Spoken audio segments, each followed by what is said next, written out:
Hell yeah, man.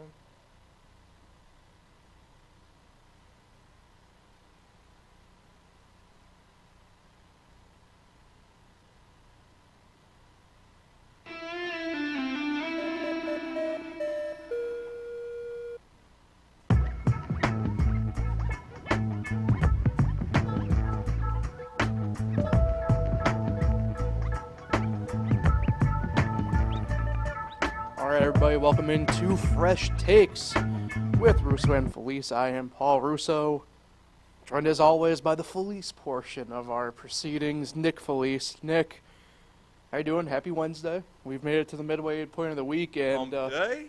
I'd assume for a lot of us, we're just one step closer to borderline 5 or 4 day weekend, pretty much. Yeah, it's interesting. July 4th, how it's set up this year. It's on a Tuesday this year. I always wondered, since school's always in summer vacation, I wonder how they would have handled that. If it was during the school year. Like, would you have gotten that Tuesday off? Would you have gotten the actual day off? What's the deal? What do you think would have happened? Both. Both. You would have got both days off. Yeah, definitely. All right. All right. I unfortunately have to work that day on Tuesday, but I do have Monday off, so yeah, looking forward to it. But then I get the next day off. You don't need to know my schedule, but anyway. Tell us more. How does it make you feel? You are on the couch. Yeah, I like the couch, I like the chair. I'm glad we're sticking with this setup. I think it's pretty slick. Mm-hmm. And I ain't gonna lie, it's gonna be a slower show, but I've seen the topics. Ish. Slow/quick. We're at that point already. We gotta be honest with each other. There's always these shows. People are like, stay tuned. It's gonna be a good one. I don't know about this one. I don't know, Paul. We'll have our I moments. don't think this one's gonna be that great. We'll have our moments, but before we fully do that, we do have to tend to some podcast business, as I call it, and thank our sponsors like DeSanto Propane. DeSanto Propane, 4 generations strong, is a trustworthy family-owned business. Got multiple cameras going at me now all of a sudden. With unmatched customer service, you can go online at DeSantoPropane.com for more information, or call them toll-free at 1-800-752-4574 today. Since 1937, the difference has been DeSanto Propane.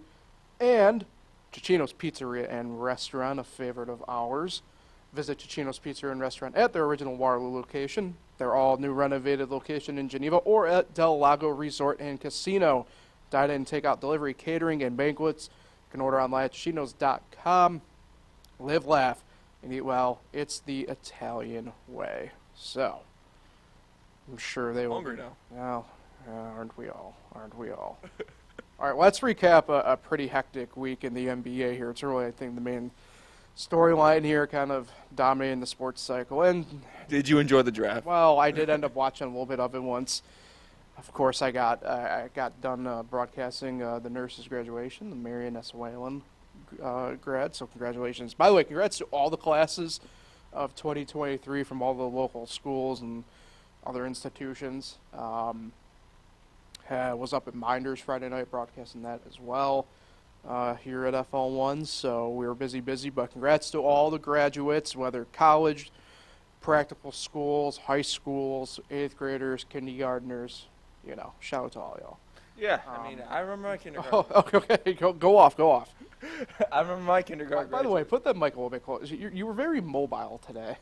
I remember my kindergarten graduation. It was actually I don't, because I did go to Waterloo for kindergarten. So yeah, shout out Tigers, very loyal Tiger for 1 year.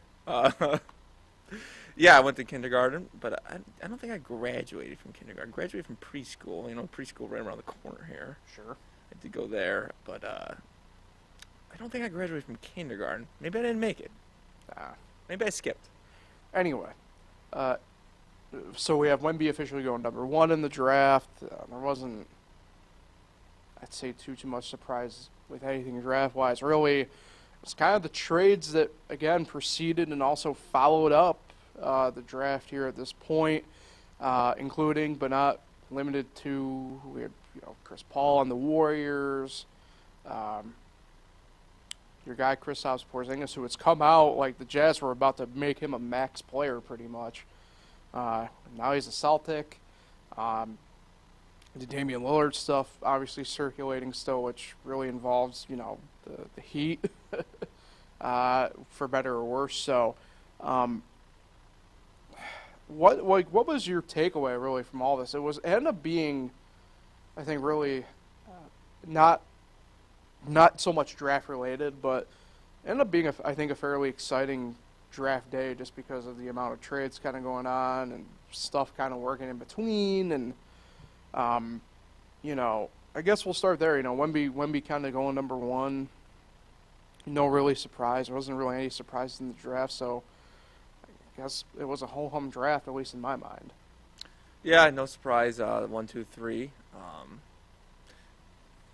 Before the draft started, I had never even heard of these twins, and they went 4 and 5. But end of the day, it's 4 of the top 5 picks didn't even play in college, so it's like, especially if you're, I'm going to assume majority of NBA fans, just your casual fans, do not watch other leagues other than college basketball and the NBA. Mm-hmm. So, you've heard about this Wemby guy. He's tall, got big feet. But are you describing yourself? these 4 of these top 5 guys didn't play in college basketball, so I don't know anything about them. I don't know their games. Like I said, at least I've heard of the top 3. I hadn't even heard of these twins, and they're twins that went 4 and 5 in the NBA draft, which I don't think has ever been done. I don't even think a pair of brothers have ever gone 4 in the top 5 together. At least back to back like that. I don't like, it's history there, and I didn't even know who they were. So maybe it's me not having the interest of because the Knicks didn't have a top pick or pick at all. But maybe it's me just not having the interest of researching these players this year. Maybe it's just, they're from another league. College basketball, not hyping up their players maybe as much. I don't know what the deal was. But I just had never heard of these guys. And I think that was like the only shock that I had the entire draft. And it was kind of boring. Mm-hmm. It was kind of dull. I don't know. It just wasn't. I did watch it. I watched some of it, but I didn't watch it all. But it wasn't very memorable draft night. I think the only thing we're going to remember from it is Wemby going number 1. Right. Like the whole atmosphere itself. I don't think. Yeah, I want to get to that in a second because I think, again, it goes back to stuff we were kind of talking about last week where I think you're just kind of seeing networks try different stuff or they're just forcing it down your throat to the point that it's just not enjoyable. But, yeah, the Thompson twins, I didn't expect. I think Amena expected to go in the top 5, but his brother Rash, or however you pronounce it, to go right after caught me off guard. It really did. But again, this draft really was, it was chalk predominantly all the way around, minus that kid from Villanova who fell. But outside of that, it ended up just being a very chalk draft. We knew who the top 3 players were, knew where they were going. We kind of knew how the rest of it was just going to fall. By the way, the most Miami Heat draft pick in history, Jaime Jaquez. But, yeah. What you make of and we're both probably one of the, I say few people, only because I think there's just a lot of people who don't like when somebody that they just don't know pops up on their TV screen all of a sudden does very much. What'd you think of Monica McNutt's couch interviews there? I found it very strange. I thought it was a forced thing by ESPN. I thought she handled it very well for the moments where it got kind of awkward because it's like, oh, we have to dump because the Timberwolves have already made their selection so quick or something like that. But I thought it was very weird having the players and the parents or parent or siblings with them, or in the case of the other Thompson twin by himself. Especially, and I agree with this take. I heard Bomani Jones and Dominique Foxworth say it. I agree with his take. It's the players drafted, right? It's those kids' nights. Like, why are we putting so much focus on the parents again? Yeah. You know what I mean? Yeah, I obviously I saw that, and it's just the NBA draft. You don't have enough time to do this. The NFL draft is 10 minutes per pick, at least Used to be 15 in the first round. Right. Nuts, but 10 minutes per pick. So you have time to do this couch interview. 5-minute picks. Which, thank God, by the way. Anyway. Yeah. I just, like you pointed out, the parents were getting questions. They weren't quick, these interviews. They were like 2 questions, 3 questions max. Right. But parents were getting like half the questions, and it's supposed to be about the player. He's the one that made the NBA. Right. Sure, yes, the parent. I'm probably putting all parents down. The parents do a lot to get their kid to the NBA as well. I'm not saying that the parents don't have an impact. Anything to do. Right. But this is the kids' night, and the parents. I don't know. It almost looked like a lot of them that have never been like interviewed before, and they just were so awkward. And it was a little cringing. I think the only time I'm cool with a parent being interviewed, it's something in my mind cool, like Jay Ivey, like his mom was a WNBA player, like he was very prominent in her career. Like I think she has like a couple different headshots with him for like official roster photo type things. Like to me, I think that's kind of cool, right? If they're going to interview a parent at that point, like that's an interesting one, right? Not your dad who just happened to be your AAU coach type thing, like that, Who cares? Right, and that's what I mean by, like, it's those kids' night, like, right? Like, why are we taking the spotlight away from them because Tim Sr. is just like, oh, I knew he was the best, and man, I stuck him at point guard as a 6-year-old. Like, So you don't think the couch interview's coming back? I wanted to come back, just have it be just player-focused, you know what I mean? Like, I thought Monica, like I said, I thought Monica did a really good job with it, and like I said, I mean, I think it's a little bit different for us because, like, I recognize her on different broadcasts. You recognize her because she's one of the MSG correspondents as well, and she does a really great job, to be completely honest with you, in my mind. Georgetown. And unfortunately, but, and also, too, I mean, I think what helps, like, in the case with her, right, is, like, she's still a fairly recently former player. Like, she played at Georgetown. I think she graduated in, like, 16, 17, or 18, like somewhere in there, I remember. But, like, she's still, like, she's not all that far removed from it. And I think that's always pretty big in cases like this, especially, right? You're just, maybe not so much with, like, the one-and-dones or, like, the internationals, right? But, the guys who, like, played a couple of years, say, like, a Grady Dick or something like that, that kind of helps, in that sense. Speaking of that, quick second on that, what'd you make of Grady Dick's suit? How did he know he's getting drafted by the Raptors? That's also a good point there. That's a fair point.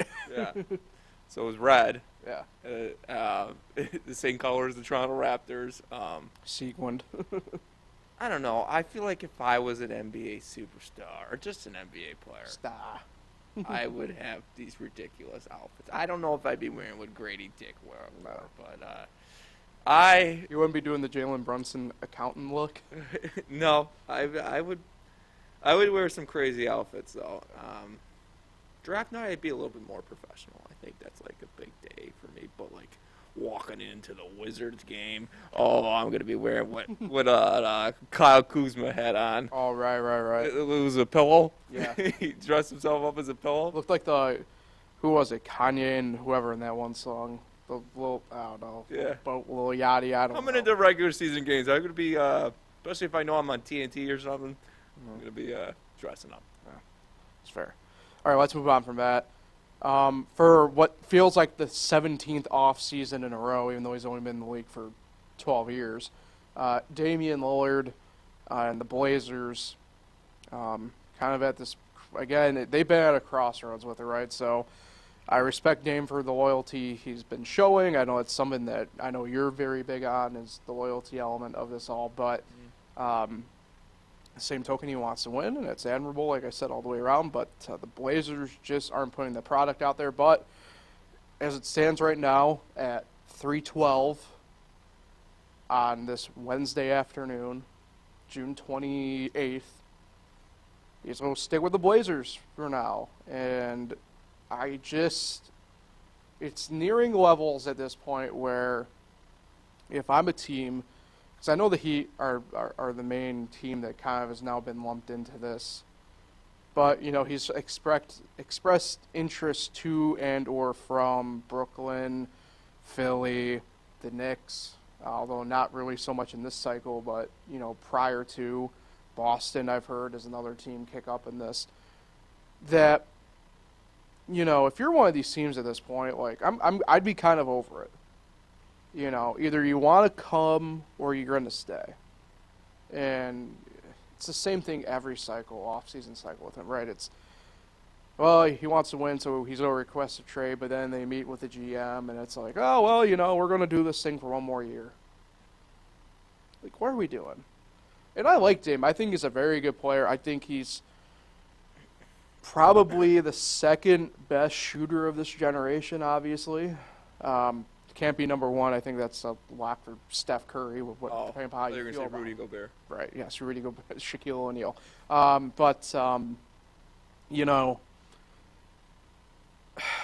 I think it's a classic case. Like, we've seen the Knicks kind of move on from him in a way, right? I remember last offseason was kind of banging this drum. The Knicks just went and signed Brunson because they were like, well, this isn't really going to happen. So it's like, whatever, just go and get a guy who wants to come and play, or at least is truly available, right? And you go out and play. And with Dame at this point, it's kind of like one of those, I'll just believe when I see it that he's just in a different uniform. Because at this point, and I don't question his desire to want to win or anything like that, right? But it's like, if you actually meant that you want to go out here and win as opposed to the loyalty element of this, then probably we're talking about 3 off seasons ago, he's in a different uniform anyway. Well, it's weird that he wants to stay to most people because we don't see this in the NBA much. Right. People request trades, want to go win somewhere else all the time. It's the league where player empowerment's the biggest. Yeah. So, in that aspect, I respect Damian Lillard wanting to be loyal to the Trailblazers, wanting to play his whole career there. Can I actually ask you a question in regards to that then? Are the Blazers being loyal to him? And what I mean by that is, good question. Have they put the pieces there for him to go out there and succeed? Because I think it's no at this point. Nah. I mean, they have not built a winner around him. I mean, they've had some players. He's had to carry him a couple times. I mean, what's he made the second round twice? Never made the conference finals. I think Damian Lillard's a great player. I think he's a little overpaid because he's got one of the biggest contracts in the NBA, and he's. Oh yeah. I don't put him in my top 5. It may be not top 10, but maybe he's definitely a top 10 scorer. I just realized that we're offline. Hold on here. So you can't hear me? No. We can hear you. It's just, there we go. Now the camera's going. So like I was saying, Damian Lillard's trash. Well, no, they could hear you. They just couldn't see you. That was just locked on me for the past minute. But anyway, yeah, he's overpaid. He's loyal. And I think he's going to stay there. I mean, he says he wants to stay there, and I can't hate him for wanting to, he's got a family. Yeah. Why? I mean, it's like building a family somewhere. You want to go somewhere just to win. I don't know. He's happy there, for the most part. Yeah. It's enough to stay there. But I don't. I think like you said, I think teams are just sick of it. I think they're just gonna forget it. Not worth it. We'll go get someone else. Yeah. I guess maybe I didn't phrase it right too by posing that question. Like, have the Blazers been loyal to him? Like, teams don't owe players in that sense anything, right? Now, teams don't owe anybody anything to their players in that sense either, right? I think that's something that's kind of getting mixed, like lost in translation a little bit, right? But at the same token, if you want to put an actual winning product out there that competes, in the past few years with your Golden States, obviously now Denver, right? Phoenix's, San Antonio, go on and on for the time, at least out west, that Damian Lillard has been in the league, right? They've kind of moved away from it, right? They trade away C.J. McCollum. They've kind of let guys walk, and some of them have been smart moves, others not so much. It's kind of weird kind of seeing the career arc of, say, a guy like Wes Matthews, who, when he leaves Portland, it looked like the right thing for the amount of money he was getting, but now it's one of those things where it's like, sure, his skills may not be the same, but it's like, the way he plays into his role is better now than like it 3 games has for the Knicks. Right, well. But, and like I said, Portland's had a bunch of different guys through there. Nick Batum, there was a year where Al-Farouq Aminu had a really good year, but Nurkic, when he's healthy, that's also the thing, right? You can make the same case with Zach Collins, who is now a Spur. they've had guys, but like now it's Dame and the occasional, as I'll call him now, Nurkic, right, and Anthony Simons, and it's like you can't win with those, frankly, 1.5 guys at this point. It's just tough because like I do want to see him succeed. I don't think anybody, if you want to see anybody fail in that sense, but at the same token, it's like you said, right? If you were serious about going, like, he probably would have been gone by now. Yeah, I don't think he's gonna. Yeah. It's interesting because you want him on the Heat. Yeah, I mean, I'd love to have him on the Heat, but they're asking for like Bam, and I don't want to lose Bam. I mean, he's the only size that they really got right now. Is that what they want? It sounds like they want Bam. It sounds like they aren't high on Tyler Hero, which is very funny to me, given that he's kind of like just Damian Lillard, like, light at this point. How did he play in that one game? He didn't play at all. Oh, he never did play the last game. I thought he was gone too. He was active, but I knew they weren't going to use him. He couldn't catch a ball, my understanding, anyway. So yeah, I mean, it's just kind of funny how, again, we just get cycled out with all this. It's kind of like, in a way, and it's going to be funny, the history, the way we look back on this, to me anyway. Is Lillard just kind of like just a more loyal, like, Westbrook at this point, in a sense? And what I mean by that is Russ has shown that he really needed somebody around him to really, like, succeed, right, in that sense. But equally as great anyway without anybody. Now, I think Russ obviously is just more athletic than Dame, but I think they're probably going to end up within the same, like, maybe number category, like, all-time wise, in my opinion. I don't know. It's just his career at this point. He's been in the league 12 years, like I said. He's 32. He's not getting any younger, obviously. For all intents and purposes, he's certainly on the back nine of his career. If he wants to win a ring, I don't think it's going to happen in Portland. At least not with the current roster situation. At least not with the way it's currently constructed. Look, I get it. They got Scoot, but takes years. I don't think it's going to be enough. I don't think it's going to be enough. No, it's just he had Melo that one year. That's the sad part about it. Was that year like the last that we've really seen the Blazers just kind of take off and have a shot, and even then it was gone in the second round, I think, right? First round. Oh, it was first round. That's right. Year. Yeah. So I mean, one game and that was it. I mean, right there's your example of it. I don't know. Before I guess we kind of move on to movie time here, just some of these trades. I mean, I know some happened before and some happened after we talked on Wednesday, right? But kind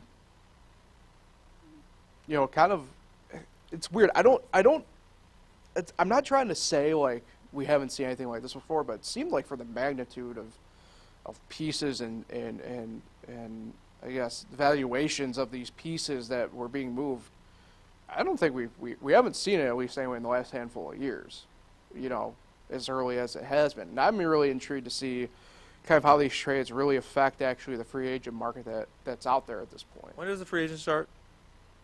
Friday. So we'll have answers on guys like, say, James Harden and stuff like that. But, like, to me it's interesting because I think this affects – I don't think it necessarily affects, like, James Harden. I think it's Houston or bust for him. But, like, CP3 going to the Warriors, right? And Warriors sending Jordan Poole out and what was going to be allegedly, right, that next piece they kind of quote-unquote build around in this next phase of this franchise. Now gone. They clearly chose, like, Draymond Green, which, don't get me wrong, I think that is the right move over keeping Jordan Poole, but I don't think keeping either was the right move.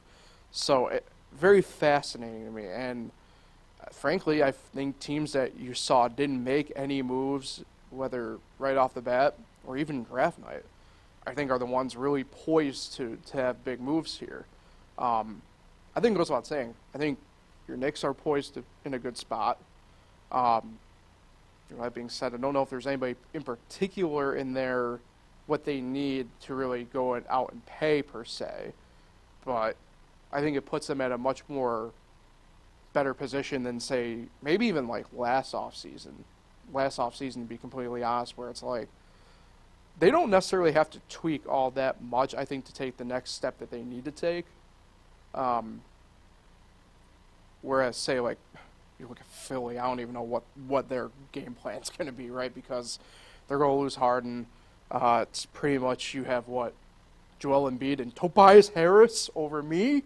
So, like, I don't know. Those teams are the ones where I have. That's supposed to be Jimmy Butler.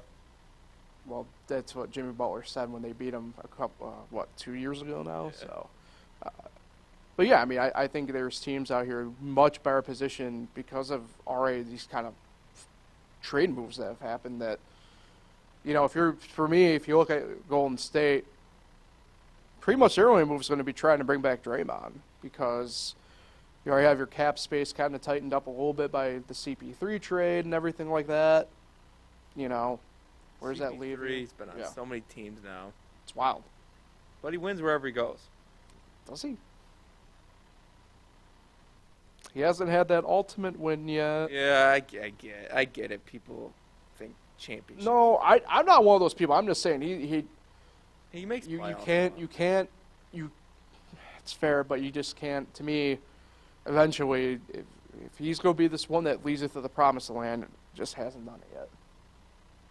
Some people, I mean, Damian Lillard, CP3, they gotta wake up and see the writing on the wall. You're going to be an NBA player, you're never going to win a championship. Right. Charles Barkley did it. Melo did it. But he made finals. He did.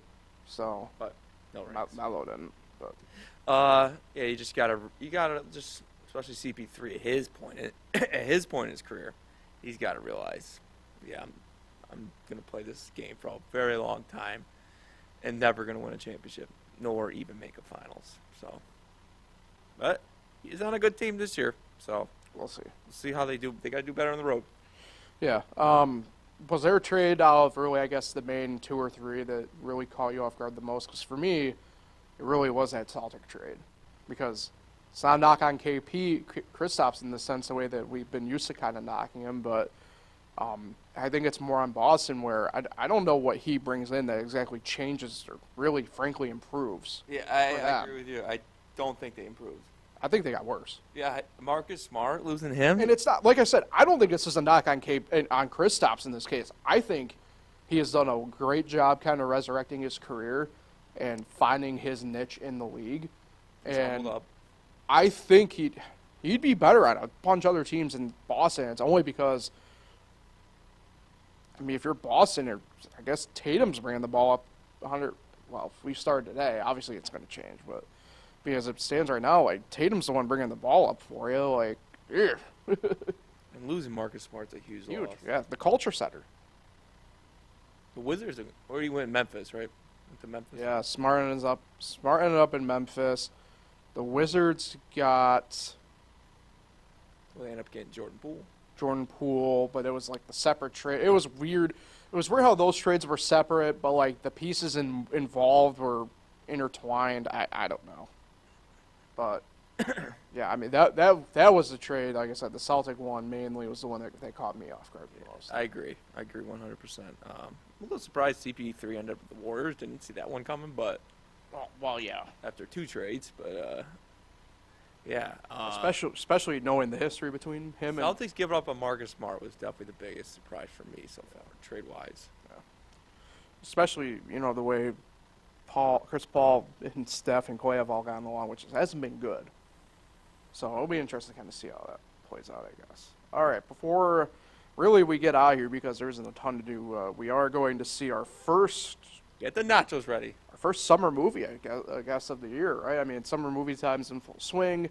It's weird because a lot of people, I don't think, really kind of consider summer to be a very big movie time, but you tend to get some really good ones during the summer. I'm trying to think of ones kind of in years past. I mean, Avenger, there's been a slew of, like, the Marvel Universe that they put in the summer. Yeah, 2020 was a great movie year. Wow, that's a little bit different. Sausage Party, a main staple of our lexicon. When did we watch Ford versus Ferrari? That was technically, well, does that fall into the summer category?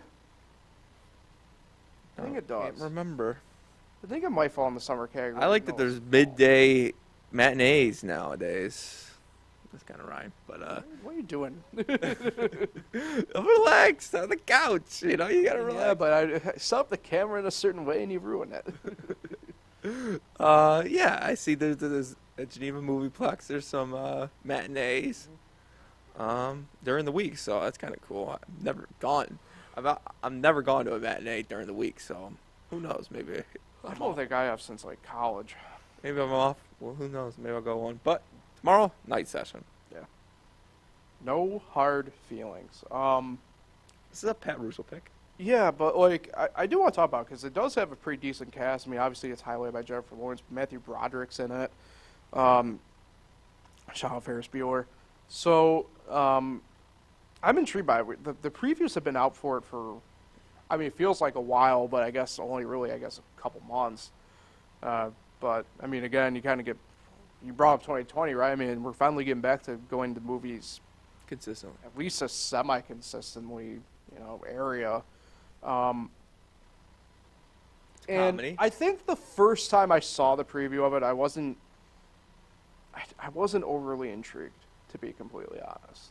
Be honest. And I don't know, like she's a great actress, but like me and J-Law just haven't, something I don't think has clicked. You know what I mean? Mm-hmm. In the same sense that like, Not a Hunger Games guy. no, I don't know about that. Not really, I guess. But it's weird. I think the start of her career kind of threw her into that niche, right, of you bring up Hunger Games, where I think some actors throughout time, we've just kind of shoehorned into roles and they end up. Sometimes they stay in those roles, and other times when they try and branch out, we get mad, right? You stay in this lane. And I mean, I guess in a way, like Adam Sandler kind of sticks out to me in that range, where he's actually a classically trained actor. It's just that he's found this niche, and he himself has just left him in there because he knows he can just make more than a living off it. But I think J-Law we've kind of seen now kind of step out from that, say, shadow, I guess, of it, of Hunger Games. Really, I guess the past handful of years. I mean, before the pandemic, kind of sticks out a little bit, even though she was hiatusing a little bit there. So I'm intrigued by it. Once I saw again the trailer previews of it a couple more times, I began to get a little bit more intrigued by it. I know you mentioned comedy, but it's kind of, to me, it kind of comes off as a coming of age almost too, in a way, because I mean, this doesn't give anything away because it's even in the synopsis, right? The plot of it, where it's you have this frankly sheltered, introverted kid who about to go off to college, right, and hasn't experienced much of anything in the sense of worldly endeavors that 18, 19-year-olds kind of have. So She saw that on Craigslist. yeah, I think it's there will be some coming of age stuff in there, in addition to the comedy element of it, where it's like Lawrence is playing this. I don't want to say degenerate, but she's on her last leg more or less before you come homeless, essentially. So, and the previews, obviously they try and show you what they feel is to their audience pool as being the most exciting or funny scenes in this situation. Rated R. Right. So it's going to be there. I'm intrigued by it. I again, you brought up Pat, right? This is up Pat's alley. Jennifer Lawrence is, if not one of his favorite actors. So, I'm intrigued. The summer movie scene the past couple years, obviously coming out of the pandemic, still hasn't, I guess, fully rebounded to what it could have been or once was, in a sense, right? And, like I said, I mean, we going into it, I mean, we would, if it wasn't every week, it was like every other week we would be seeing a movie in the summer, it felt like. And to me, I hope that's something we can kind of get back to, and maybe this is that domino that kind of pushes that over the edge. All right, yeah. Well, when I think of this movie, I think of Jennifer Lawrence, obviously, since she's the star. And you've brought it up, the Hunger Games. It's always tough for those type of actors or actress that are known for one character, and they try to continue their careers after their series is over. And the one that comes to mind is Daniel Radcliffe with Harry Potter. And, it's not easy for him. People, when they see him in something else, they're going to call him Harry Potter. They're not going to call him Daniel Radcliffe. Jennifer Lawrence, I think, is a little different because people do know who she is. She's a little bit, they actually know her name. She's not just Katniss from the Hunger Games. Mm. But in that aspect, it's going to be tough for her because she's young. She's in her 30s. She wants to move on with her career. The Hunger Games is over. And this is one of her... she's had some movies, but this is one of her bigger movies that she's been the lead role. So it's a comedy, but you said coming-of-age comedy. I agree with that, and looking forward to it. I already pre-ordered my nachos, so have you? We're looking forward to it. We're going to Geneva Movieplex, 8 p.m. Come by. We'll sign some autographs before. We'll sign some autographs before the show. So looking forward to it. Pat Russo, obviously, if you don't know him, Paul Russo's brother. Former frequent flyer on this program. Yeah. We haven't seen him in a while, but big Jennifer Lawrence fan. So here's what's interesting. I just pulled up a calendar of sorts for this I guess season's quote unquote movies. Getting ready for Barbie for the summer. Well, the interesting part about it is that Rotten Tomatoes has summer technically starting at the beginning of May for movie season. So that throws Guardians 3 in there, which we saw obviously. That would put. So this is the second Is Air in there then, right? Air would be in there. You saw it? I did not. I wanted to, but that happens. Fast 10, Fast X, Little Mermaid. That Atomic Bomb movie's coming out too? Yeah, it's already out. Asteroid City? No. Is that it? I thought it was like Oppenheimer or something. Oh, you're talking about that one. Okay. Yeah. Right. Yeah, that still has to come out. But, look, Flash is going to be in here. Mission Impossible is going to be in here as well for the summer. So there's a bunch of stuff coming out, I think, that kind of tickles the fancy of everybody here in a way because we've alluded to, right? I think this is the first summer where we have that full deal. So, I'm looking forward to it. I know you said you pre-ordered your nachos already, but I'll be having my blue icy, hopefully with some popcorn, maybe cookie dough. We'll see where the night takes us tomorrow night. Barbie, looking forward to that one. I'm not going to Barbie. I am gonna watch Barbie. I think I'm gonna see what all the hype's You're about. such a liar. I'll watch it. Who's playing Ken? Oh my God, Paul! I am one of the biggest Notebook fans you'll ever meet. Ryan Gosling. Come on, Paul. Come on, that's a joke. Yeah, Rachel McAdams is my girl, so big fan of that movie. But I will be watching Barbie. Will Ferrell, gotta respect him. Proud of you. All right, so we will. That's it. Reconvene here. We will be moving into our summer schedule here of every other week for the next month and a half-ish until we get to football season. Yeah. So that being said, we won't see anybody until a couple weeks from now after July 4th. So I know you said you have to work a little bit here, but any major plans for the weekend or anything like that? It's Canal Fest this weekend. It is. Very confused. I just gotta say, if I can say something. Very confusing sign out there. First weekend in July. Right. What happens when it's on Sunday? Is that still the first weekend in July? It's a fair point. Just first night is technically June 30th. So yeah, that's why I'm confused. I was wondering. Put the dates on there. Get the first weekend of July. I like the duck race on the sign, but confusing when it's a normal first weekend of July. I understand, but when it starts on Saturday or Sunday, you get a little confused. So it is this weekend. Yes. Maybe a stop down there. Maybe. We'll see. Yeah, I'll only be around for Friday, Saturday. Going down to Edinburgh, Pennsylvania. So. Okay. For the 4th, ish. You're going when? Friday, Saturday? Sunday through Tuesday. Oh, okay. So, because of the way the 4th falls, it's going to be that. Have fun. Yeah, thanks, man. You too. Who are you shouting out? Speaking of seeing people, I'm going to shout out Jake and Steph Coons. That's right. Who we just saw at the. What's the brewery called?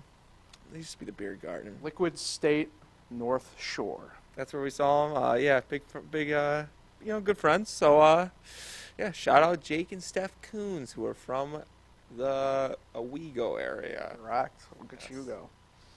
Big Buffalo Bill fans. I can't believe their season ticket holder from Owego. That's committed. Yeah. That's very committed. Shout out Franklin and Woody. Yes, yeah. Shout out the dog as well. Got you. So that'll do it. Make sure if you don't watch us live here on YouTube, catch up anytime on the major podcasting platforms. I'm not going to list them, but I do know this. If you happen to be listening on Stitcher, I know at the end of August that's going away. Stitcher is ceasing operation. Wow. Yeah, how about that? So appreciate if you've been listening on there. Make sure you hop over on one of the other major podcasting platforms. So everybody have a safe, fun, enjoyable 4th of July weekend. We will talk with everybody in a couple weeks. So until then, enjoy, and we'll see everybody then.